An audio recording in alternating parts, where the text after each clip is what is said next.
Bagaimana Imam Abu Hanifah? Abu Hanifah punya pengajian di rumahnya. Kalau orang zaman dulu itu kan nggak kayak seperti kita. Rumah kita punya tembok, sebelahnya juga kalau bangun rumah punya tembok sendiri. Jadi tembok kena tembok, suara nggak sampai masuk ke rumah tetangga. Orang dulu kan tidak. Rumahnya mungkin kalau kita ke desa-desa sekarang pemisah antara satu rumah dengan rumah yang lain hanya gedek. Ya kan?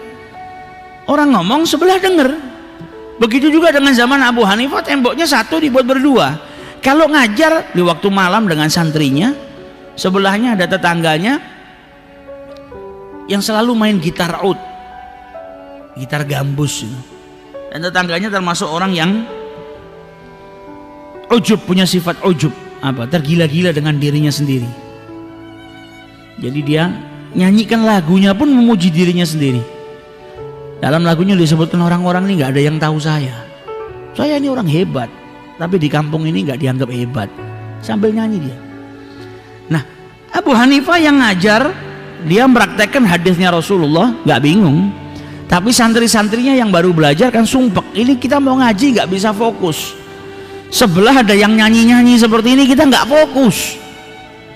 Sampai marah, sampai ngomong ke Abu Hanifah, ya Syekh, kau harus ngadu ke khalifah sana, nih tetangga ganggu kita.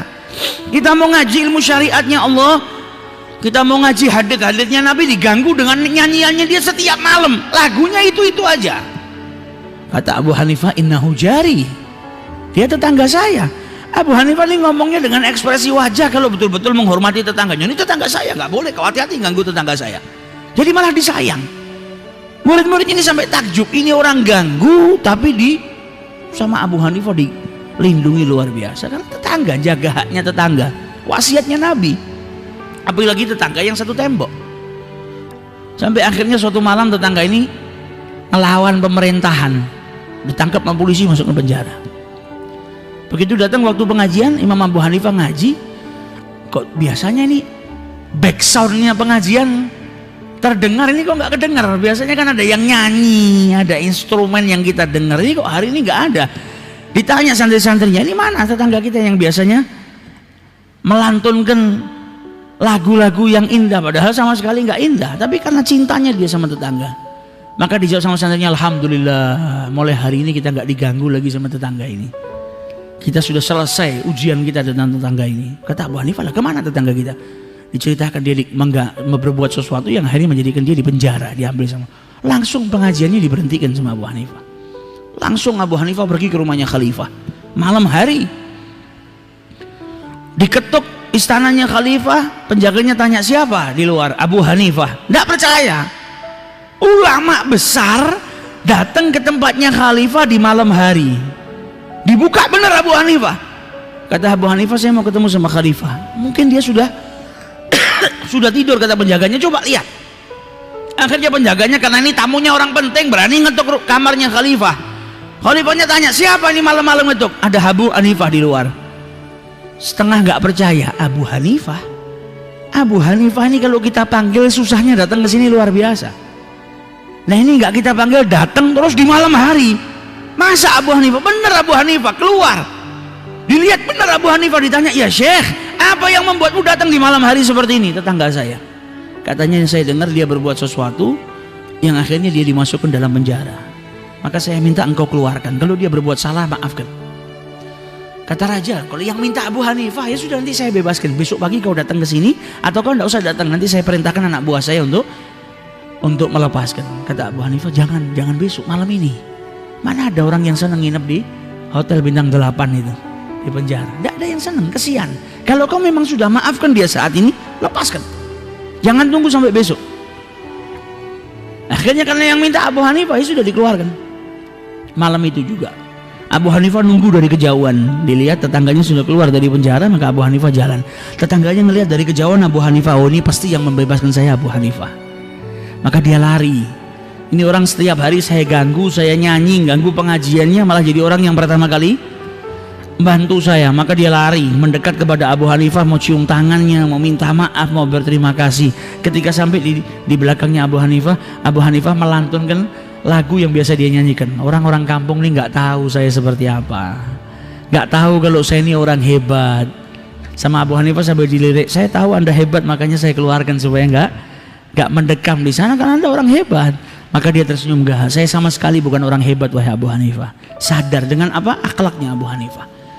Nah ini dakwahnya orang zaman dahulu seperti itu. Jaganya wasiatnya Rasulullah luar biasa. Akhirnya buahnya apa? Buahnya menjadikan orang-orang di sekelilingnya sadar. Nah bisa jadi tetangga-tetangga kita yang kita hubungannya kurang baik, kalau kita punya masalah mereka yang nolong pertama. Makanya jangan sampai engkau menyia-nyiakan tetanggamu. Sehingga dikatakan oleh Sayyidah Aisyah. Sayyidah Aisyah ini pernah menjelaskan, meriwayatkan daripada Rasul sallallahu alaihi wasallam ketika beliau bertanya, "Ya Rasulullah, inna li jarain." Aku ini punya dua tetangga. Fa ila ayyuhuma uhdi. Kepada kedua tetangga ini, kalau saya punya sesuatu, mana yang harus saya dahulukan untuk menerima hadiah dari saya? Saya ada kelebihan harta, saya mau berikan kepada tetangga saya. Di antara dua tetangga ini, mana yang saya dahulukan? Maka dijawab oleh Rasulullah, ila agrabihima minki baban, yang pintunya paling dekat dengan pintu rumahmu. Karena apa? Yang pintunya paling dekat dengan pintu rumahmu ini yang tahu kau punya sesuatu, yang tahu kau punya kelebihan harta. Kalau yang agak jauh kan enggak. Jadi yang ini lebih dekat, ini pintunya lebih berhak untuk menerima terlebih dahulu. Sampai apa diajarkan sama Rasulullah? Rasulullah mengajarkan kepada para sahabatnya, kalau kau masak makanan, perbanyak kuahnya supaya kau bisa berikan kepada tetanggamu. Jangan masaknya sedikit, baunya sampai tetangga. Kadang kita ini duduk di rumah, pas lagi lapar, makanan enggak ada. Tiba-tiba baunya sopnya enaknya. Nanti lagi bau ikan gorengnya enak. Nah ini kalau orang yang tetangganya orang tidak punya kan kesian. Sudah lapar, anak-anaknya nangis, bau makanannya ke rumahnya semua. Makanya sampai diajarkan sama Rasulullah apa? Kalau kau masak makanan, perbanyak maraknya sehingga tetanggamu bisa dapat.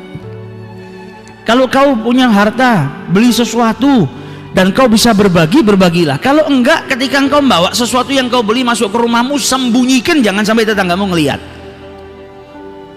Dan kalau sudah kau sembunyikan, perintahkan anakmu jangan sampai bawa sesuatu itu keluar rumah sehingga anaknya tetanggamu ngelihat kemudian nangis dan minta kepada orang tuanya dibelikan dengan barang yang sama. Beli buah-buahan, kita bawanya sudah sembunyi, anak kita bawa keluar makan di depannya anak tetangga. Anaknya tetangganya tidak punya, nangis. Islam ini mengajari sampai sebegitunya.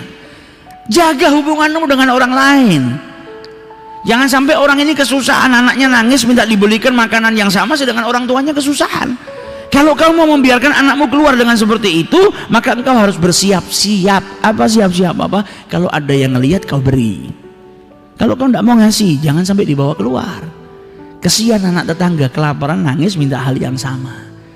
Nah ini yang diajarkan dalam ajaran mulia Islam yang dibawa oleh Rasulullah SAW.